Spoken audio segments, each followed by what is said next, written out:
Hey y'all, this is Culture Soup, where tech, culture, and business collide. It's a podcast that spoons up everything hot from social media. I'm your host, L. Michelle Smith, and each episode we bring you some of the most notable and not yet notable thought leaders in tech, business, and culture.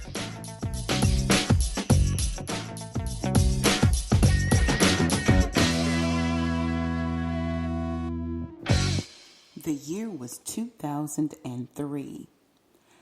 I was on a panel at the African American Museum in Dallas, and it was about women who were running businesses, whether it was as an entrepreneur or at the top of a company. Alongside of me on that panel was a woman named Dr. Yolanda Bruce Brooks. Dr. Brooks, I would learn, was one of the top psychologists, clinical psychologists, working with the NFL at that point. She even had contracts with the Dallas Cowboys. Eventually, Dr. Brooks and I would become friends. We learned that we had friends in common, including Cheryl Atkins Green. You'll remember her as the CMO of Mary Kay. We have been friends over the years, and she has remained in touch with me. But I have to tell you, this is one of the smartest women I know.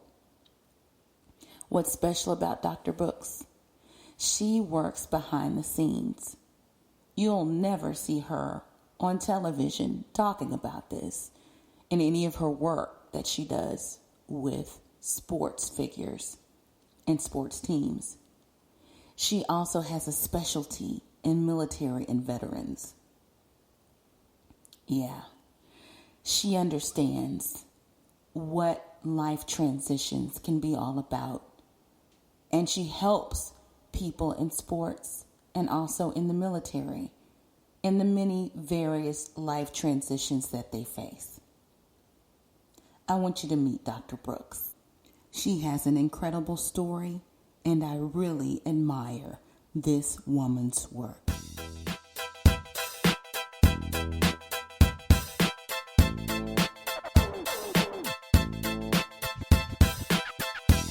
Everybody, I am so excited to have sports and clinical psychologist and my friend Dr. Yolanda Brooks on the line with us today. Hi, Dr. Brooks. Hello there, Michelle. How are you? I'm good. How about you? I'm doing great. Thank you so much for having me join you on this podcast. Well, I wouldn't have it any other way. It's hard not to become connected to you. You have that effervescent personality that draws people in. Well, you're so sweet for saying that. I remember my parents being in the audience and they were so blown away by your intelligence and smarts and just wisdom.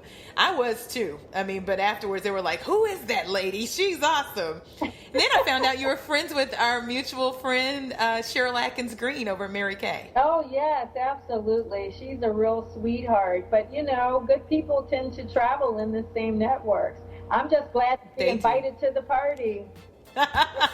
You and me both.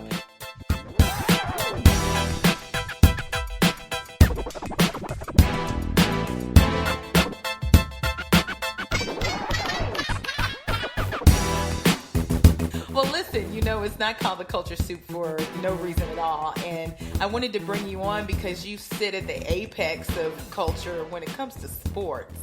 And what a lot of people may not know is you've done some work with the leagues, right? Yes, I have.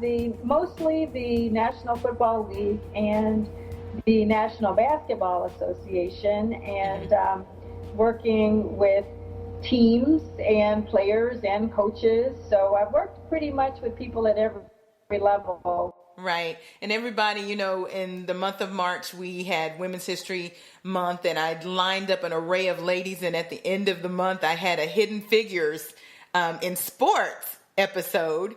And you know what? Dr. Brooks would have fit very well in there because she has been working in sports how many years? Oh, it's over 25, but who's counting, right? Yes, yes. And by the nature of what you do, you're going to be hidden, right? You're that person that's working behind the scenes to make sure that everyone's well. Well, it's kind of a mixed blessing, the fact that I'm a licensed clinician, because I don't do any clinical work in my role in professional sports, but my knowledge is an asset because now that gets people paying attention. I started out in just helping players and their families transition into the sport because most of the players and their family members don't get groomed into what it's like to a professional level. So that's how I got my start on one level. And the other level, it was profiling draft candidates for the coaches and general manager. That facet of my work was the dinosaur age of analytics. Oh, wow. Now we know that they're so sophisticated with their algorithms and the war boards and the draft rooms. What I did was just a very primitive precursor to that, but that was my first introduction to the player selection aspect. And then the other part kind of evolved to the point where I do the mental conditioning for performance enhancement. But the main thread that permeates through all of this is transitioning. Yeah, so you're working with athletes who have come out of this culture where they started maybe in little league and made it up through high school and junior high school sports, and then they're into college. And, I even wrote something in my master's thesis about sports culture and how athletes are enculturated, if that's a word, in a way that's very different from the rest of the students, even at school. And then on top of that, they go into the NFL, which is a totally different beast. So they need someone like you, right? Well, bottom line with that, Michelle, and what's happened is through the years, back when I started in the mid-90s in this area, it wasn't then like it was now, but the pipeline insulates and isolates the athletes. Now, as we've learned, athletes at a younger and younger age are entering this pipeline where they're specializing in particular sports.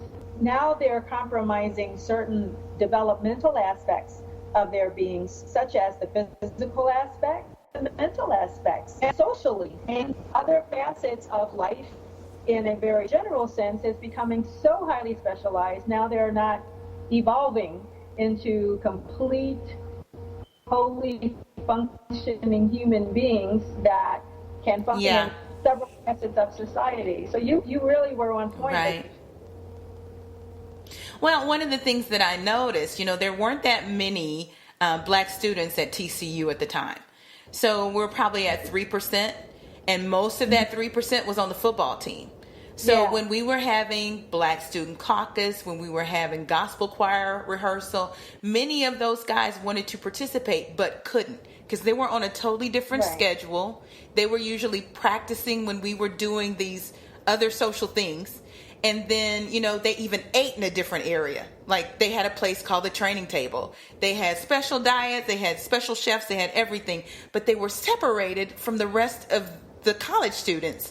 And I wondered then how that would impact those athletes when they went out into life. And then we had a couple that went right into the draft and went to the NFL. I remember one guy, he was so excited that he went and spent whatever money he had immediately on a car. And it was a very fancy car. And he was barely 21. And you wondered, who's guiding them? Well, at that time, there was a lot of that going on. And unfortunately, many people set up lifestyles, especially, for example, using football where their salaries aren't guaranteed. And just because they get drafted, there's no guarantee they make the team.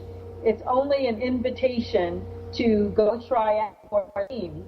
And a lot of people didn't understand because different merchandisers and other people knew that they were likely go from 0 to 100 in terms of their income, they would leverage that and allow them to get cars and jewelry, clothes, and other things just on that promise that they will be reimbursed once they make the team. But if they don't make the team, then they are horribly in debt. Now, that doesn't happen as much in this day and age. It tends to happen on the back end when the player leaves the game.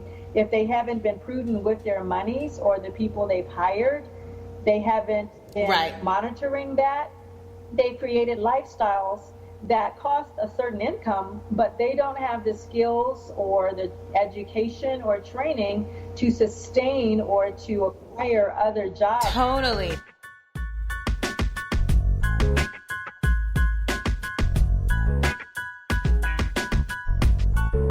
Yeah, I mentioned the Hidden Figures episode at the end of March. At some point, if you can go back and listen, we had the COO of college football playoff, Andrea Williams, and we had a woman who was kind of in med tech gear for athletes called Power Hands, Danielle Cersei Jones, and the youngest and I think only black female NFL agent, Nicole Lynn. This player was actually drafted in the first round. Yes. Another first. Congratulations to all of those women. But especially kudos to her because that was a first. And there's several firsts that a lot of people don't know. And people don't know the work that I did way back when. They know another woman who they did a show about called Necessary Roughness. And many people thought that was about me. Mm-hmm. It was not. But, you know, I like being behind the scenes because that allows me more ability to interface with the players and their family members. And with the team that I started out with, which is the Cowboys, that is known now that I'm not there. I was with them for over 7 years. You know, Jerry, who is a mastermind marketer, when he hired me, he put me right in the locker room, which was unheard of. And the players were really, really great. They put me through the gauntlet, so to speak. But my point is this, that I was opened up to the entire organization, the coaches' families, the other staff. I was kind of an educator on how to deal with high stress, high profile environments to help people manage that, be supportive when you know, things happen that were negative, even things that were positive, but the intrusiveness of the media as the internet and social media began to emerge and explode, it became harder and harder to keep things private. So looking at some of the articles and news about that, but the media was very, very helpful for me. They actually taught me what the media was about, what they do, and a lot of the beat writers, you know, please don't put me in the news or the papers unless it's something educational. I was always willing to be educational. One beat writer decided to test that and put me in the paper. And it was funny when I got to the office that day, the locker room got really quiet. And they said, Doc, have you seen the clips which were for the daily printout of what the outlets had said about the team or players? And I said, no, I haven't. Why? And so one of them showed it to me, and I just took off to go after that guy. It was so funny. Wow. Well, you know, so much of what you do is so sensitive. It's so sensitive, you know, and it's the players talk for themselves now. They don't need anybody to publish what they need to say because they speak for themselves now. And that wasn't happening at that time. So they've been empowered, and sometimes that's a great thing. Other times you have to be careful about that.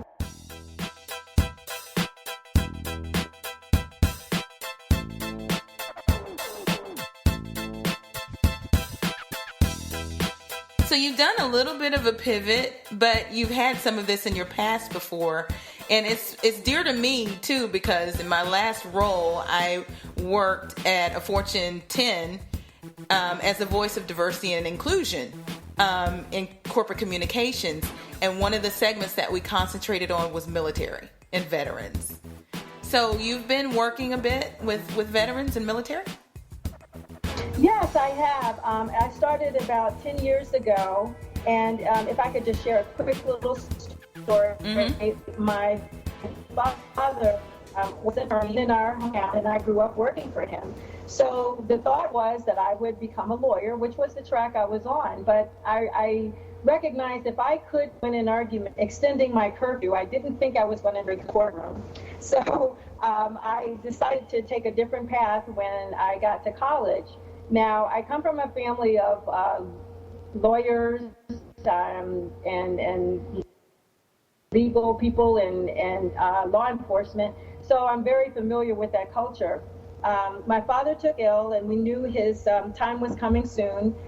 So I asked him what was his greatest accomplishment, and I thought he was going to say one of his lost cases that he had done, but what he said was serving in the military. That blew me away because I didn't know he'd been in the military, and he served before he met and married my mother. So I asked him about that, and he had served in the Korean War, and he was in about 4 years or just under 4 years. He'd been an attorney over 30-something years. So I said, how can you think about something such a short period of time, but yet all the things you've accomplished in your life, that was it? And it was quality over quantity, and it made such an impression of him, molding him as a young man, that served as the foundation for him to get his degree, go to law school, and become a lawyer. And so it was shortly after he passed that I decided I was going to join the military too. I was very curious about what kind of impression that had made on him. And so I became a contractor for the Department of Defense, and I was so thrilled because it was opened up to a very different world and culture, and using my skill sets that I hadn't applied in such a way before. And I got into mobile health, which included virtual and augmented reality. Now, this is before the movie. I was going to say, what year was this? This was, oh my gosh, this was 2007, 6, 7, 8, sometime around there, that I started training in the military. And I actually was an avatar, still am in the training. They train through Second Life. And it was through that we teleported, transported to other parts of the world, and we could train and work with soldiers or service members, regardless of the branch in different parts of it.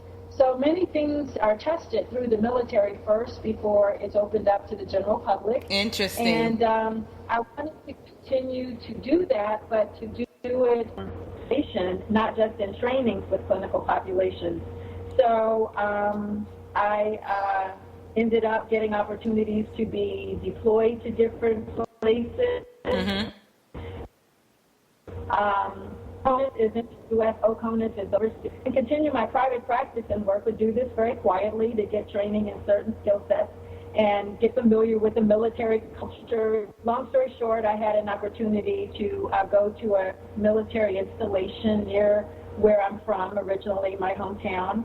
And so I went. Now I'm back full-time in Dallas and doing work with veterans, which I had done before I left the area to work with active duty. And actually the veterans said, you need to go work with the youngsters, go support them. We've been there, done that. You need to go help them. So I did, and it was very, very rewarding and getting a better and stronger clinician, understanding some things that the service members, men and women, go through to protect our country.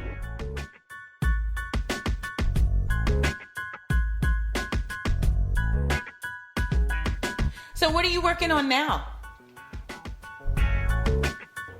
I'm still doing my sports consulting, I've been doing more work with coaches, and I like that work. Still doing work with transitioning, and now I work with younger athletes in addition to the pros, which I like, mostly high schoolers and college athletes. But there are more resources now available with the pro level, but coaches still contact me because I've been around a long time. They know me.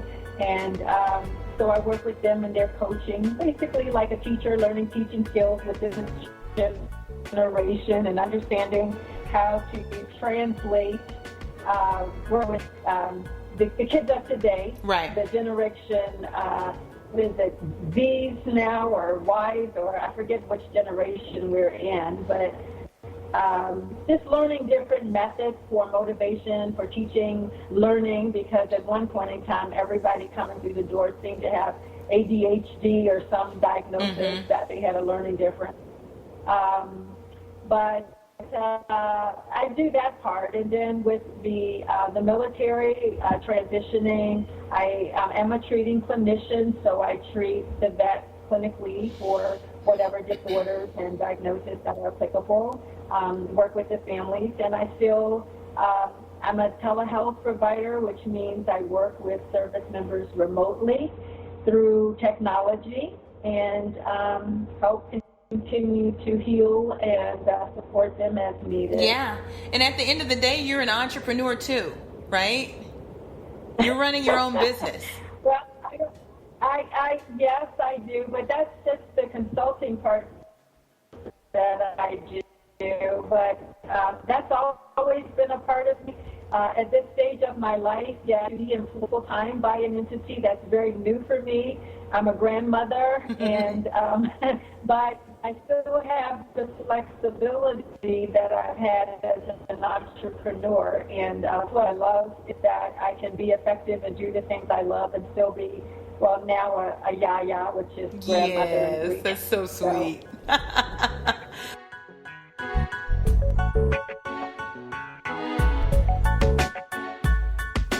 Is there anything else you want to add? Where can we find you on social media? I'm on LinkedIn. I spend a lot of time, well, not a lot of time, but the things that I've written, the things that I think are important in sports and in the military, LinkedIn is where I put it, and that's connected to Twitter. I do have a website, but I haven't been on it in ages. but LinkedIn has like my TikTok, some of the media things that are there. So I would say LinkedIn, and it's under my LinkedIn. But I just been thrilled with what you're doing and your podcast. I'm so proud of you and for women coming out, coming into doing what they want to do, not being afraid to step beyond that comfort zone and grow. And the hidden figures you had, and whatever the industry is, coming out of the shadows, I'm thrilled by that. Awesome. I love that. Awesome.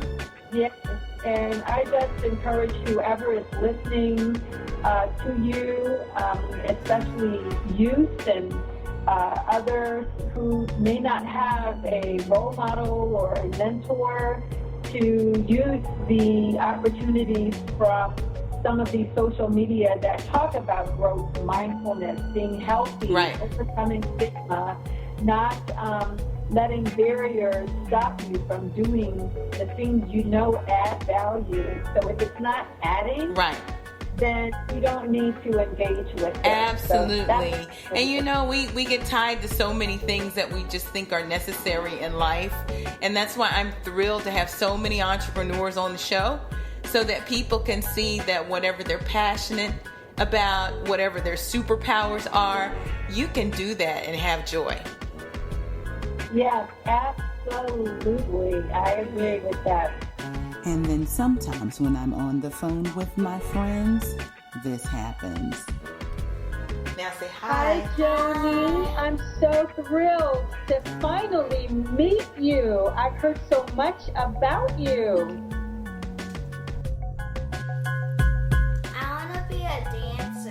Oh, that's wonderful. She's great. Already a good dancer. Oh, listen.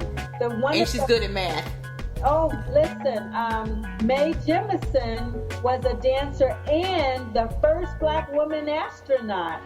I didn't know she was a dancer. Oh, you don't know her story? Oh, my God. No, I need to look into it. That's awesome. Yes, she was trying to decide between going to school to like the New York School of Dance or something, or go to Stanford to study aeronautics. And her mother said, you can do both, but figure out how you're going to earn a living.